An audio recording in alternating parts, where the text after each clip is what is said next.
Hello students, आज के हम लेक्चर में करेंगे moment of inertia of hollow cylinder. तो लास्ट लेक्चर में हमने सॉलिड सिलेंडर के लिए moment of inertia find out किया था। अब कर रहे हैं होलो सिलेंडर के लिए।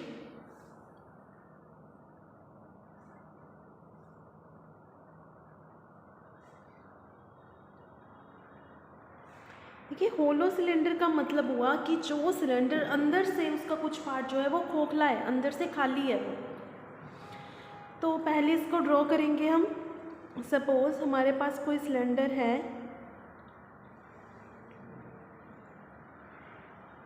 इसका अगर आपको स्ट्रक्चर अच्छे से क्लियर हो गया तो आपको स्ट्रक्चर पहले तो क्लियर होना चाहिए अच्छे से, सो दैट आपसे कैलकुलेशन मिस्टेक ना हो। अगर स्ट्रक्चर ही हमने गलत बनाई है, एज्यूम ही गलत करके चले हैं, तो हमारा सारा आर्टिकल गलत हो जाएगा। तो होलो सिलेंडर का मतलब है जो अंदर से उसका कुछ पार्ट जो है वो खोखला है। तो ये मैं मान लेती हूँ कि इस सिलेंडर के अंदर वाला जो पार्ट है ना, ये वाला, ये अंदर से खोखला है, यहाँ से फील्ड है, ये वाला पार्ट फील्ड है।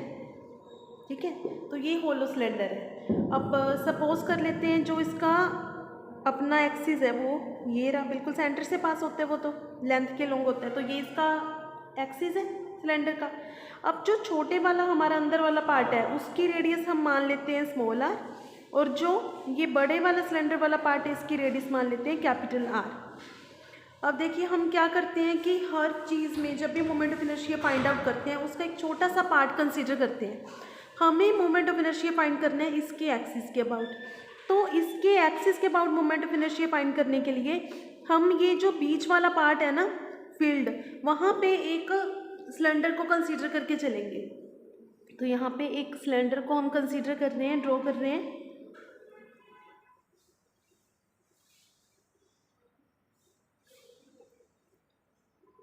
अब देखिए, जो ये वाला सिलेंडर है इसकी कुछ ना कुछ थिकनेस भी है क्योंकि ये फील्ड पार्ट में है। तो ये जो थिकनेस है ना इस सिलेंडर के अंदर वाले की, जो हमने एलिमेंट्री पार्ट लिया, इसकी थिकनेस को हम मान लेते हैं लेट इट इज dx, और इसका जो रेडियस है, जो जूम किया हमने पार्ट, उसका रेडियस मान लेते हैं x। अब हमें चाहिए moment of inertia of this part, जो हम लेके चले अपनी तरफ से सिलेंडर का एक पार्ट लेके चले ना, कोएक्सियल होलो सिलेंडर। क्योंकि ये बड़े वाला सिलेंडर ये इस टाइप के सिलेंडर्स को मिला के बना हुआ है। ठीक है, तो हम पहले तो फाइंड आउट करेंगे मास पर unit volume of the cylinder full के लिए, फिर हम इस छोटा जो थिन सिलेंडर लिए इसका वॉल्यूम फाइंड करेंगे, तो वहाँ से इसका मास आ जाएगा। हमारा मेन मोटिव है to find the mass of this elementary cylinder, जो हम एलिमेंट्री पार्ट लेके चले हैं उसका मास चाहिए होता है हमें। अब देखिए उसका मास क्या होगा, मास पर यूनिट वॉल्यूम पूरे का into volume of thin cylinder. जब जो हम अज्यूम किए हमने पार्ट, उसके सिलेंडर के वॉल्यूम को मल्टीप्लाई कर देंगे तो उसका मास आ जाएगा। पूरे सिलेंडर का मास सपोज कैपिटल M है। वॉल्यूम देखते हैं पूरे सिलेंडर का क्या होगा। देखो पाई आर कैपिटल स्क्वायर L, ये तो पूरे पार्ट का, छोटा अंदर जो पार्ट खाली है उसका pi small r square L आ जाएगा। तो वॉल्यूम क्या बनेगा पूरे सिलेंडर का, जो फील्ड पार्ट है उसी का वॉल्यूम आएगा। तो माइनस कर देंगे दोनों को, means pi are square minus are square into L, ये आ गया पूरे सिलेंडर का वॉल्यूम, ये वाला नीचे वाला। अब थिन सिलेंडर लिए उसका वॉल्यूम देखते हैं। अब उसकी कुछ ना कुछ थिकनेस है, तो वॉल्यूम होगा face area into length. Face area होता है सर्कमफेरेंस इंटू थिकनेस, तो circumference is 2 pi x into thickness है उसकी dx। ये तो आया है उसका फेस एरिया। वॉल्यूम फाइंड करने के लिए लेंथ से मल्टीप्लाई करेंगे। लेंथ तो उसकी भी L ही है, अगर बड़े वाले सिलेंडर की लेंथ L है तो जो कोएक्सियल सिलेंडर लेके चले उसकी भी लेंथ तो सेम ही है, सो L साथ मल्टीप्लाई में आ गया। That is the mass of the thin cylinder. हमें चाहिए इसका मोमेंट ऑफ इनर्शिया छोटे वाले का, तो मोमेंट ऑफ इनर्शिया हो जाएगा, साथ में मल्टीप्लाई कर देंगे इसका रेडियस के स्क्वायर से। इसकी रेडियस है x, तो x स्क्वायर से मल्टीप्लाई कर देंगे।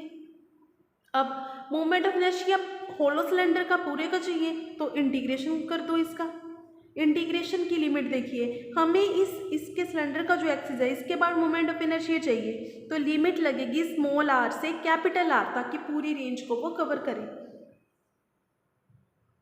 तो इसको सॉल्व कर लेते हैं। अब m पाई से पाई कैंसिल, तो 2m l upon R square minus are square into L, L से एल भी कैंसिल हो जाएगा, यहाँ X square into X, X cube बनेगा, D X. Integration will be from small R to capital R. तो इससे solve करेंगे तो 2m upon R square minus are square, X 4/4, 4 बाहर आ जाएगा, लिमिट पुट करेंगे r4 माइनस r4, तो ये बन जाएगा आपका m/2 r square plus r square. That is the moment of inertia of the hollow cylinder about its own axis. ठीक, अब अगर हमें मोमेंट ऑफ इनर्शिया निकालना हो जो एक्सिस इसके सेंटर ऑफ मास से पास हो रहा है और इसके खुद के एक्सिस के परपेंडिकुलर है, मींस इस एक्सिस के अबाउट अगर फाइंड करना, वाई वाई डैश मान लेते हैं, तो वाई वाई डैश के अबाउट देखिए कैसे करेंगे। फिर हम जैसे रोड वगैरह के केस में नहीं करते थे, या फिर जैसे हमने उसमें किया था सॉलिड सिलेंडर के केस में, यहाँ पे फिर हम एक पार्ट कंसीडर करके चलेंगे। वो इस टाइप से अगर हम यही वाला पार्ट ले लेंगे थिन सिलेंडर वाला, तो कैसे फाइंड करेंगे। अब हमें इस परपेंडिकुलर एक्सिस के अबाउट चाहिए, परपेंडिकुलर एक्सिस के अबाउट फाइंड करने के लिए यहाँ पे एक पार्ट साइड में कंसीडर करके चलेंगे। अब ये जो पार्ट लिया है ये कैसा है, ये तो एक, क्योंकि हमारा सिलेंडर जो है होलो सिलेंडर है, तो ये जो स्मॉल स्लाइस लेंगे हम उसके फेस एरिया की तरह, वो तो हमारी एनुलर डिस्क टाइप होएगी। क्यों, क्योंकि होलो सिलेंडर है। होलो सिलेंडर देखो, सॉलिड सिलेंडर में जो पार्ट यहाँ पे लेते हैं वो तो डिस्क टाइप होता है, ऑर्डिनरी डिस्क, क्योंकि वो पूरा फील्ड होता है, ये अंदर से खाली है तो एनुलर डिस्क बनेगी ये। तो अब देखिए अब क्या करेंगे इस केस में, हम वैसे ही मास पर यूनिट एरिया पहले तो पूरे होलो सिलेंडर का फाइंड करेंगे, फिर ये जो डिस्क है इसका वॉल्यूम फाइंड करके मल्टीप्लाई कर देंगे सो दैट इस डिस्क का मास आ जाए। तो मोमेंट ऑफ इनर्शिया अब इस डिस्क का फाइंड करना है मीन्स हमें। तो देखिए कैसे करेंगे, पहले तो मास निकालते हैं इसका, मास ऑफ एनुलर डिस्क, जिसका मास होगा मास पर यूनिट वॉल्यूम कर देते हैं पहले तो पूरे सिलेंडर के लिए, और फिर डिस्क के वॉल्यूम से मल्टीप्लाई। अब डिस्क का वॉल्यूम क्या होगा ये देखना है हमें, डिस्क का वॉल्यूम होगा फेस एरिया इनटू उसका जो थिकनेस है हमारे पास, तो ये जो सॉरी फेस एरिया इनटू जो उसका लेंथ वाला पार्ट है। अब ये जो एनुलर डिस्क है ना, इसका हम मान लेते हैं वाई वाई डैश एक्सिस से डिस्टेंस x है, और जो इसका ये लेंथ वाला कुछ ना कुछ इसका लेंथ वाला पार्ट तो है ही, इस टाइप के एनुलर डिस्क के से मिला के पूरा सिलेंडर बनेगा। तो इसका जो ये थोड़ा सा लेंथ वाला पार्ट है ये dx मान लेते हैं, इसका मतलब इसका वॉल्यूम आएगा इसका जो सरफेस एरिया इंटू थिकनेस। अब सरफेस एरिया तो होगा pi are square minus are square, क्योंकि देखो सरफेस एरिया तो फील्ड वाले पार्ट का आएगा तो वो तो दोनों को माइनस करके आ जाएगा, ठीक है। इनटू थिकनेस इसकी है dx, मीन्स जो लेंथ वाला पार्ट है। आप ऐसे भी देख सकते हो, देखो वॉल्यूम चाहिए हमें, आप इस टाइप से भी देख सकते हो। वॉल्यूम होता है हमारे पास पाई आर स्क्वायर, मतलब जो भी उसका वो बनता है ये एरिया इनटू लेंथ, है ना। तो लेंथ एलिमेंट dx को बता रहे हैं, क्योंकि उसका लेंथ तो dx है, जो थिकनेस है उसकी लेंथ को बता रही है एक टाइप से। तो अब देखिए यहाँ से हमारे पास ये कैंसिल हो जाएगा कुछ पार्ट, तो ये बचेगा m/l इंटू dx, ठीक है। मास आ गया एनुलर डिस्क का। अब हमें चाहिए इसका moment of inertia. Moment of inertia annular disc का डायमीटर के अबाउट, ये इसका डायमीटर रहा, डायमीटर के अबाउट हम फाइंड कर चुके हैं। तो डायमीटर के अबाउट इसका फॉर्मूला था 1/4 into mass of the disc into दोनों रेडियस जो है ना इसकी इनर और आउटर रेडियस, उनके स्क्वायर को ऐड करके आया था। आपको ध्यान होगा ये अपना आया था, हम r1 r2 वहाँ पे मान के चले थे रेडियस को, इनर आउटर को। तो 1/4 into m into r1 square plus r2 square आया था। अब r1 r2 की बजाय हमने कैपिटल R स्मॉल r मान लिया, आप r1 r2 लेके भी कर सकते हो। तो मोमेंट ऑफ इनर्शिया इसका आ जाएगा 1/4 इंटू मास, मास जिसका अभी कैलकुलेट किया m/l इंटू dx इंटू दोनों रेडियस का स्क्वायर करके उनको ऐड कर देंगे, ठीक है।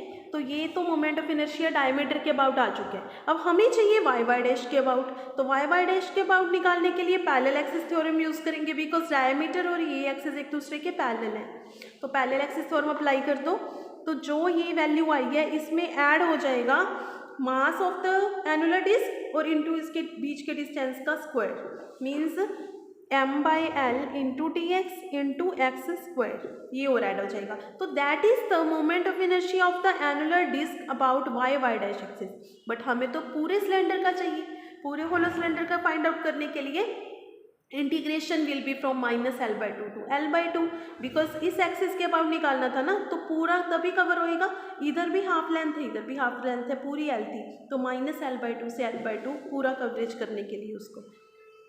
तो अगर पूरे का इंटीग्रेशन -L/2 से L/2 करेंगे तो that will be the moment of inertia of the hollow cylinder about Y Y dash axis. अब सिंपली इसको इंटीग्रेशन करके सॉल्व करना रह गया, ठीक है। एक्स एक्सिस के एक्स जो है ये वेरिएबल है, चलो मैं इंटीग्रेशन भी करके दिखाई देती हूँ।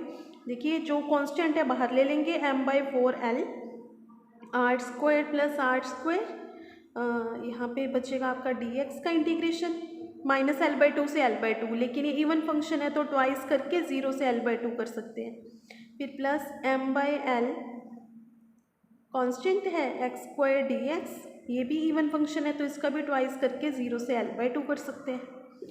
नाउ इसका जब आप इंटीग्रेशन करोगे तो x और लिमिट L/2 है और इसका x³ 3 बनेगा लिमिट इसका, फिर अपर लिमिट पुट करोगे तो सॉल्व करने के बाद आपका आएगा m r square plus r square by 4 plus L square by 12, simple integration बचे अब तो ये आ जाएगा। अब अगर हम कहें कि सॉलिड सिलेंडर के लिए इसको वेरीफाई करना है, तो सॉलिड सिलेंडर के लिए ये जो अंदर वाला पार्ट नहीं होगा, क्योंकि फिर तो पूरा ही फील्ड होता है, means small r will be 0। अगर सॉलिड सिलेंडर के लिए इस रिजल्ट को वेरीफाई करना चाहें तो अगर स्मॉल आर को मैं 0 पुट कर दूं तो मोमेंट ऑफ इनर्शिया बनेगा m r square by 4 plus L square by 12, and यही आया था हमारा सॉलिड सिलेंडर के लिए, यही वैल्यू आई थी वाई वाई डैश एक्सिस के अबाउट, और इससे वेरीफाई भी हो रहा है, ठीक है। तो that is all about the moment of inertia of the hollow cylinder. Next video lecture में हम करेंगे moment of inertia of the solid sphere. Thank you.